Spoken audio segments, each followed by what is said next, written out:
What is poppin' YouTube? Back again with another video. Today we are doing my 4 players skyrocketing up my Dynasty Fantasy Football rankings based on their situations, based on what's happening after the NFL draft. If you wouldn't mind, hit that like button, hit that subscribe button. Best free way to support the channel. Let's go. The first player we're going to be talking about today is Jordan Love. If you've watched any of my videos, you've been in any of my live streams, you know that I love Jordan Love. Like, to the fact that I was trading Trey Lance for Jordan Love about a month ago. And especially if we can see the considerable rise that Jordan Love has taken. Now, I know all this is based on Aaron Rodgers, and if Aaron Rodgers hadn't left, Jordan Love wouldn't be valued like this. If we look in January, Jordan Love was around the QB 22, QB 21, QB 20 range of a lot of people's dynasty rankings. Now we come to today, he is around QB 17. For me, he's actually QB 15, and I know that's a little high. The big takeaway that I've had to do with Jordan Love myself is to look at Jordan Love and honestly say, is Jordan Love Kenny Pickett? And that has been kind of the way that I'm valuing them, because if we look at Kenny Pickett right now is QB 14, QB 15 in Dynasty Superflex rankings. I think Jordan Love is way better than Kenny Pickett. I know that's a bold statement to be made. As much as Jordan Love is a quote-unquote pocket passer, he does have the mobility to move on a consistent basis. He's a lot more athletic than we think with that 4.8 40. As long as Jordan Love has a good start to the season, and even just an average start to the season with the upside shots, we can see the way that he's developing, the way that he has developed. I think there's a really serious case to be made that Jordan Love, by the end of the season, could be QB 13, QB 14, especially as some of these rookies maybe struggle out of the gate. So Jordan Love is my first player that is absolutely skyrocketing on my rankings. Let me know down in the comments, are you buying Jordan Love or are you skeptical of Jordan Love? My second player we're going to be talking about today is Najee Harris. Najee Harris, if you watch my running back video, I talked a little bit about how last year especially Najee Harris had a down year. We totally understand that. He was averaging 17.7 fantasy points per game, which put him as the RB6 on a fantasy points per game season his rookie season, dropping all the way down to 13.2 fantasy points per game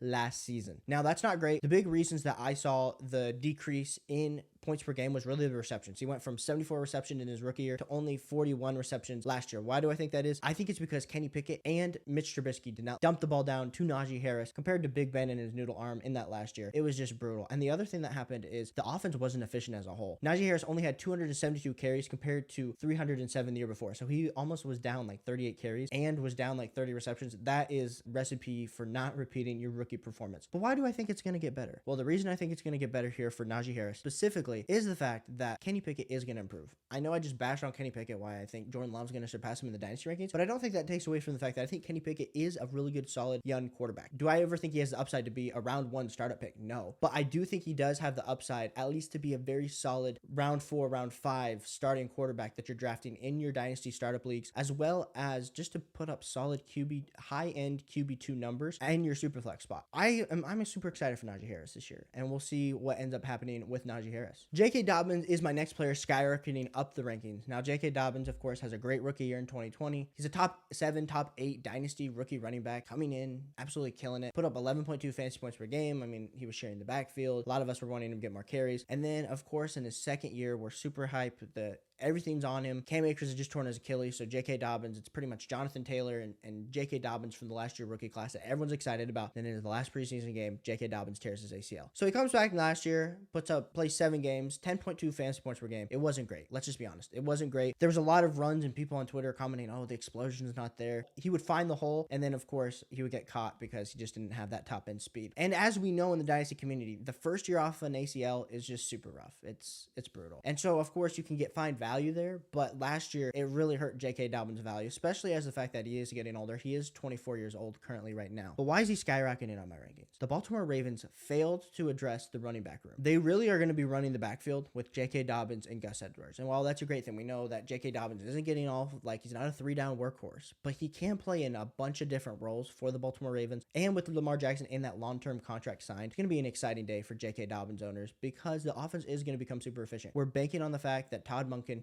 can really get this offense dialed in. As long as the passing attack can take just a small marginal step, we know how elite the Baltimore Ravens running game is. So J.K. Dobbins is another guy skyrocketing on my rankings. It's not necessarily because of the fact that I think, oh my gosh, the J.K. Dobbins situation has gotten so much better. The running back depth currently at the top in Dynasty is super weak. So there are a lot of jumps that can happen easily with the current situations that are happening. So I currently have J.K. Dobbins as my RB10 in Dynasty, and I could easily make the case that by the beginning of the season, he could be around RB8. My fourth and and final player skyrocketing up my rankings is Ryan Tannehill. Right now on KTC, Ryan Tannehill is going off as the QB 35, overall player 200. Guys, Ryan Tannehill, I know he's not flashy. I know he's not exciting, but the fact that Derek Carr is so far ahead of Ryan Tannehill, when what has Ryan Tannehill done the last 3 years? 22 fantasy points per game. The year before that, 16 fantasy points per game. But then, of course, last year, gets injured, doesn't have the weapons around him, and it's 13 fantasy points per game. Gentlemen, come on. You need a QB3, go get Ryan Tannehill. You need a QB2, go get Ryan Tannehill. Why do I think things are going up for Ryan Tannehill? Now, I know they did draft Will Levis. I definitely did. So what's going to happen to Ryan Tannehill? This is probably the last year